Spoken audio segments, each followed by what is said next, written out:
Bună ziua și bine v-am regăsit! Eu sunt Andreea și suntem pe canalul Grădinărim împreună. Astăzi vreau să vorbim despre semănatul usturoiului în grădină. Care este perioada optimă de semănat și care este diferența între usturoiul de primăvară și cel de toamnă. Sunt grădinari care preferă să îl semene toamna, dar sunt grădinari care preferă să îl semene primăvara. Care este diferența între cele două, o voi spune puțin mai târziu.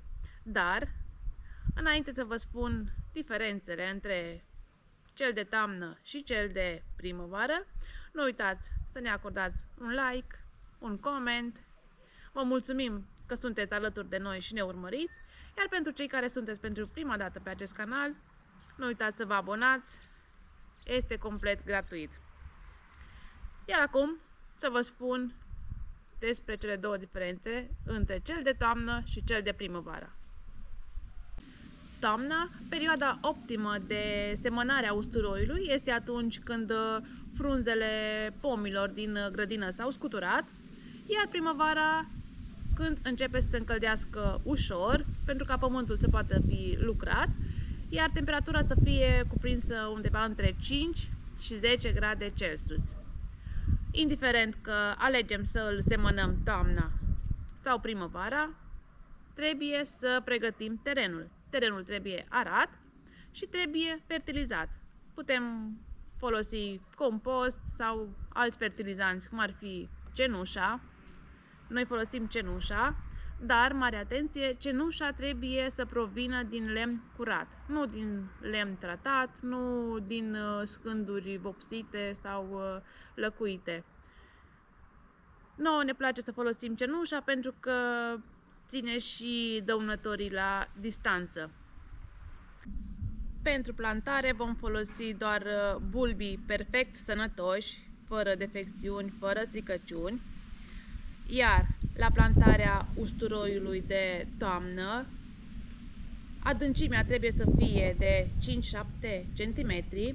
În schimb, la plantarea usturoiului de primăvară, adâncimea este de 3-4 cm.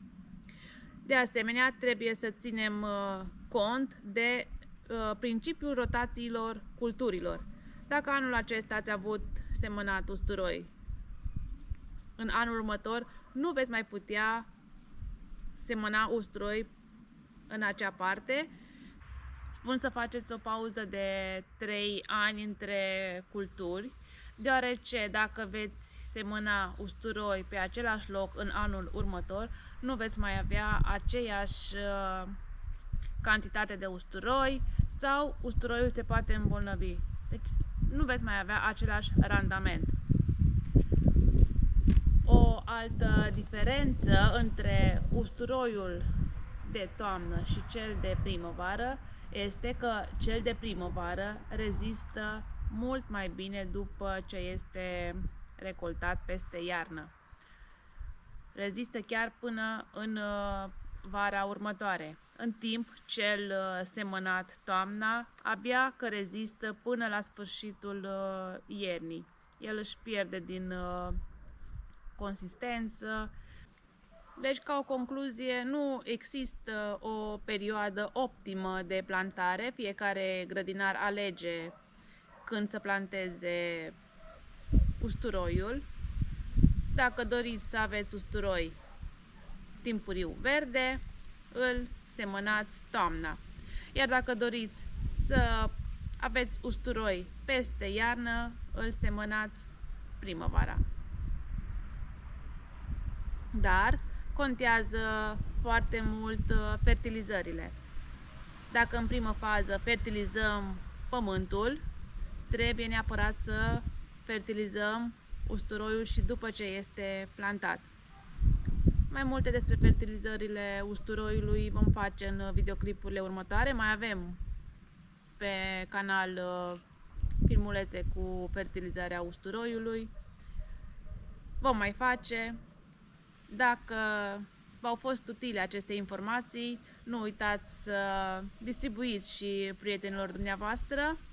Pe noi ne ajută foarte mult în creșterea comunității. Iar până data viitoare, sănătate și numai bine! La revedere!